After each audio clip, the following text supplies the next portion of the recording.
Untuk bisa menemukan lokasi pemasangan tabung yang tepat, kami harus menuju hulu sungai, mencari bagian yang mulai ada arus airnya. Ringau atau tigerfish merupakan salah satu ikan air tawar yang suka hidup di air yang bergerak. Habitat utamanya yakni di batang-batang kayu atau akar-akar pohon yang ada di tepian sungai. Habitat mereka tentu tak akan jauh dari sumber makanan alami mereka, yaitu udang-udang sungai. Selain itu, aliran sungai yang dipilih juga harus sepi dari lalu lalang perahu.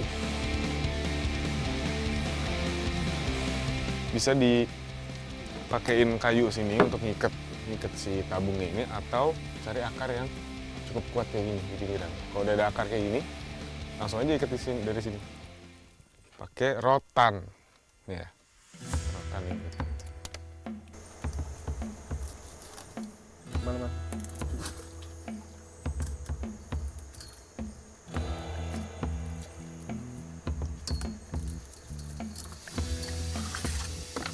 Jadi pemasangan tabung itu nggak terlalu dalam, sekitar setengah meter, supaya nanti mudah ditangguh, diambil ikan-ikan yang bersarang di antara kayu-kayu ini. Fungsi tabung sebenarnya hampir sama dengan rumpon atau rumah ikan. Hanya saja jika rumpon merupakan rumah ikan di bagian dasar, sedangkan tabung adalah rumah ikan yang mengambang atau lebih ke bagian permukaan air. Biasanya, yang menempati ikan-ikan adalah yang ukuran masih anakan atau remaja. Jadi memasangnya itu menghadap ke atas, posisi batangnya itu tetap ke atas, akarnya di bawah, supaya nanti begitu kita angkat itu lebih efektif dibandingin posisi kayak gini.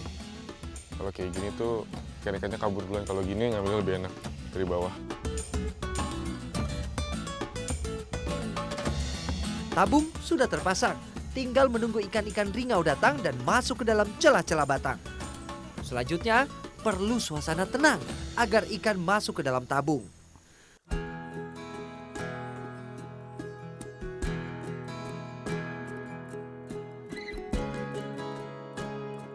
Setelah menyelam mencari batang temirit, suhu tubuh saya turun dan semakin dingin. Jadi, kini saatnya mengisi perut. Beruntung ada ikan yang berhasil saya tangkap. Kali ini pilihan olahan akan saya jadikan salai.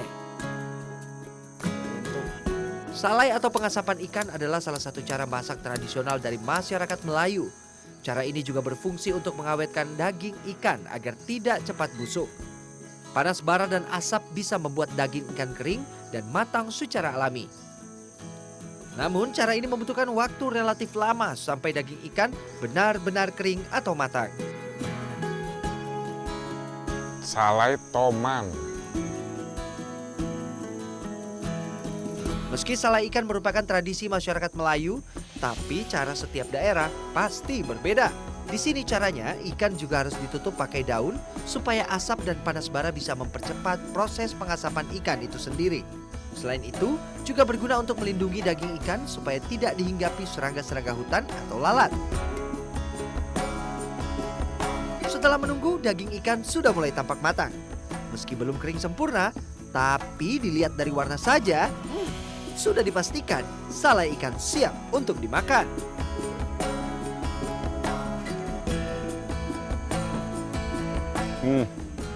Dilihat dari warnanya aja, coklat keemasan. Ini matangnya udah pas. Nikmat.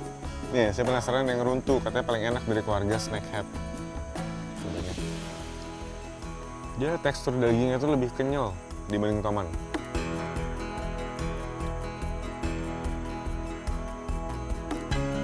Meski tanpa menggunakan bumbu apapun, rasa daging ikan salai tetap nikmat.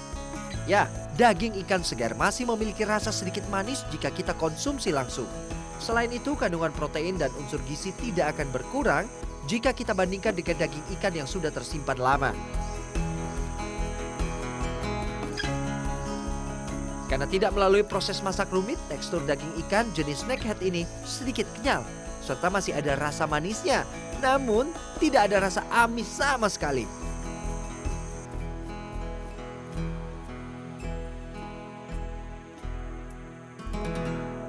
Jadi kalau misalnya dapetnya banyak, itu kan nggak semuanya bisa dimakan. Nah ini solusinya, disalai.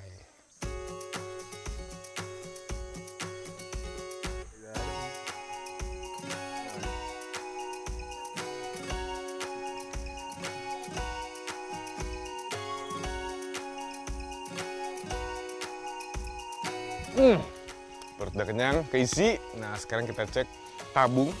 Rangkap tabung yang tadi kita tinggal di sana. Pak, berangkat.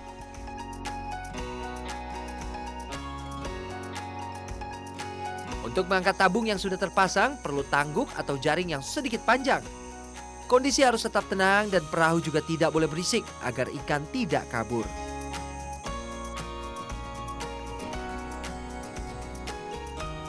Ini baru tinggal bentar aja udah dapet.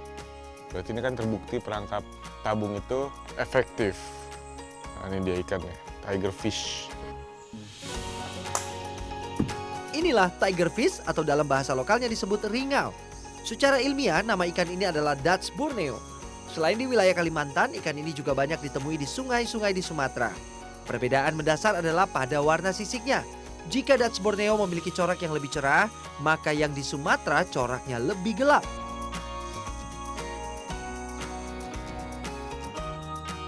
Giliran saya mau cobain angkat tabung kedua. Semoga juga ada ikannya seperti tabung pertama ya. Wehehe, dapat tiga Pak. Yoi. Nah, ini dia yang tadi saya bilang hitam. Jadi dia beda sama yang lainnya. Yang lainnya itu kan terang, ini hitam. Kenapa warnanya hitam? Karena tergantung dari kondisi airnya. Kalau airnya jernih, itu warnanya lebih terang. Kalau airnya kurang jernih, itu warnanya gelap kayak gini nih. Sepertinya perangkap tabung kami hari ini cukup memuaskan. 4 ekor tiger fish menjadi hasil yang cukup membuktikan bahwa sungai ini masih sangat potensial. Sebelum menjadi ikan hias, ringau banyak dicari karena rasa dagingnya yang lezat dan renyah jika digoreng kering. Tapi sejak menjadi ikan idola untuk penghuni akuarium, ikan ini justru ditangkap dalam kondisi hidup untuk dijual kembali. Bahkan jika garis hitamnya cuma ada 3, harganya bisa melambung tinggi.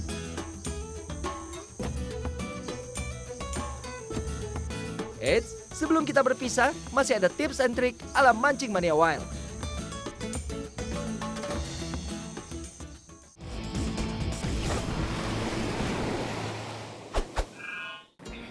Nah, tips kali ini, ketika ingin masuk hutan, diusahakan jangan sendiri. Dan sebisa mungkin sama warga setempat aja. Karena emang warga setempat itu yang tahu medannya. Dia tahu cuacanya, dia tahu medan, dia tahu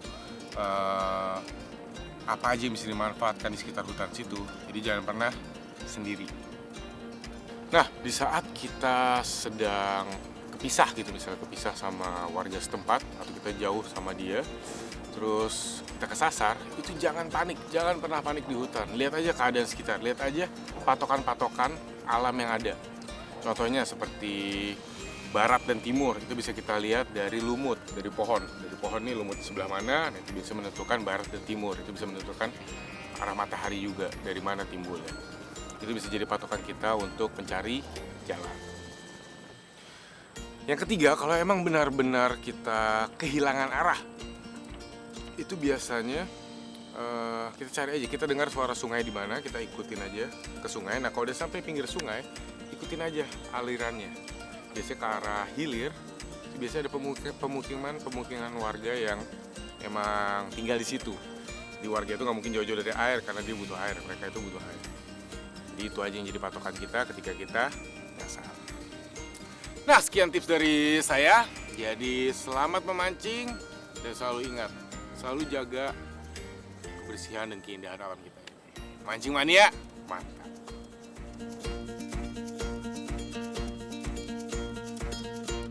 Oke Sobat Angler, sampai di sini dulu ya perjumpaan kita. Jangan sampai skip pesta strike kita yang gak kalah seru di episode berikutnya. Salam strike and happy weekend.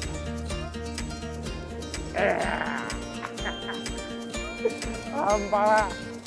Oh, lumayan ini.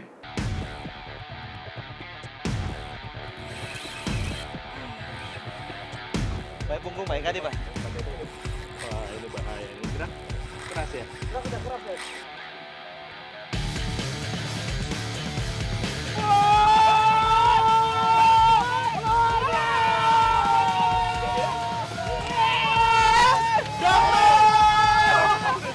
Luar biasa.